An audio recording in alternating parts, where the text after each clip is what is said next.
যাচ্ছি।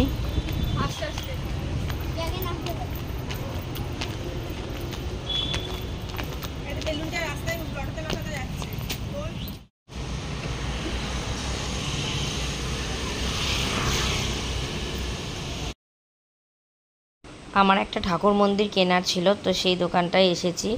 এটা ব্যানাচিতির হাই রোডের উপরে একটা মন্দির নেবো ছোট ঠাকুরের। তারপর এখান থেকে গন্তব্যস্থল বাড়ির দিকে এগোবো। সঙ্গে থাকো, সাথে থাকো, দেখতে থাকো আমার চ্যানেল। সবাই আমরা লিফট থেকে নামলাম, নেমে তারপরে আমরা এখন গাড়িতে করে যাচ্ছি, গন্তব্যস্থলের দিকে এগোচ্ছি। ঠাকুরটা কিনে নিয়ে আমরা বাড়িতে যাচ্ছি। এই ভিডিও থেকে স্টার্ট করলাম, আর নেক্সট ভিডিও এবার স্টার্ট হচ্ছে। ফ্রেন্ডস, আমি ঘুম থেকে উঠলাম, এবার একটা বড় ফ্যান ইস্ত্রি করার আছে, তোমরা দেখো আমি কি করি।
অন্য দিনের মতো আমার বড়মশাই বায়না করেছে আমার কাছে পরোটা খাবে বলে, তাই আমি গরম গরম পরোটা আমার বড়মশাইকে বানিয়ে দেব সুন্দর করে। এখন তেল দিলাম, একটু তেল দিয়ে পরোটাটা ভাজবো, পরোটাটা বেলবো, বেলে তারপর ভাজবো।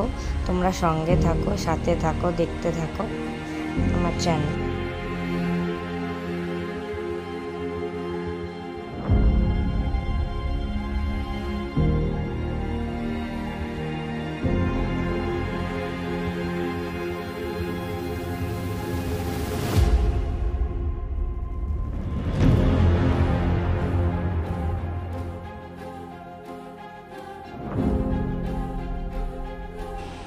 এখন সুন্দর করে পরোটাটা বেলছি, একটা একটা করে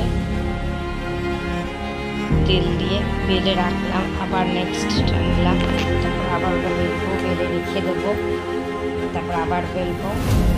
আস্তে আস্তে তোমরা দেখতে থাকো, সাথে থাকো।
পরোটা ভাজছি সুন্দর করে, ঘিয়ে ভাজছি পরোটাটাকে সুন্দর করে, একটু লাল লাল করে ভেজে নিচ্ছি।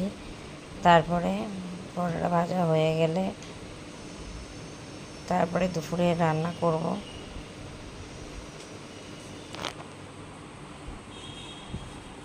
দেখতে থাকো, সঙ্গে থাকো। এই যে ঘি দিয়ে দিচ্ছি, তারপরে এবার ভাজছি আবার।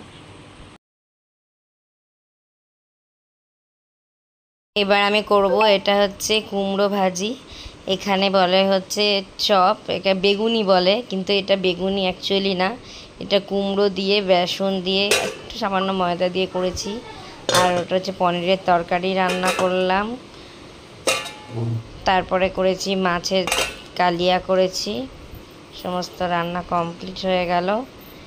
রান্নাঘরটা পরিষ্কার করলাম, আর ভেতরে ভাত আছে, এত বাসন হয়েছে যে ভাত এখনও ফ্যানটা ঝরায়নি, এবার ঝরাবো। তারপরে আস্তে আস্তে যে কুমড়ো ভাজাটা রেখে দিলাম। এবার আমার মেয়ে এখন দোলনা দুলছে মনের সুখে, মনের আনন্দে। আজকে সানডে, ওর পড়ার ছুটি আর কি, দোলনা দুলছে। এবার আমি এইবারে খেতে দেবো, স্নান ফান করে এসেছি, এবারে খেতে দেবো। ভাত বাড়ছি, খেতে দেবো, খেতে দিয়ে তারপরে এবারে শোবো, বালিশ পাতলাম, এবারে শোবো। এখন দুপুরবেলা, সবার ভাত বাড়া হচ্ছে, আবার ভিডিও স্টার্ট করবো। আবার নেক্সট ভিডিওর জন্য রান্নাঘরে গেলাম। সাবস্ক্রাইব করো, লাইক করো, শেয়ার করো, কমেন্ট করো। আমার কোথায় ভুল ভ্রান্তি আছে সেগুলো বলো, বন্ধ করা হয়েছে কারণ আমার এসি চলছে বলে। খুব গরম নতুন বলে হয়তো একটু সমস্যা হচ্ছে। আমার আর একটা ইউটিউব চ্যানেল ছিল, তো আমি সেটা 2-3 বছর আগে খুলেছিলাম, ওখানে অনেক ব্লগস আছে, তো ওটাকে আমি বন্ধ করে দিয়ে আমি নতুন চ্যানেলটা খুলেছি। তো যাই হোক, তোমরা আমার এই নতুন চ্যানেলে আমাকে সবাই আশীর্বাদ করো, আমার জার্নিটা কেমন লাগছে তোমাদেরকে সেটা জানাও, তাহলে আমি খুব খুশি হব। ওকে বাই, চলো সবাই ভালো থেকো, সুস্থ থেকো, বাই বাই।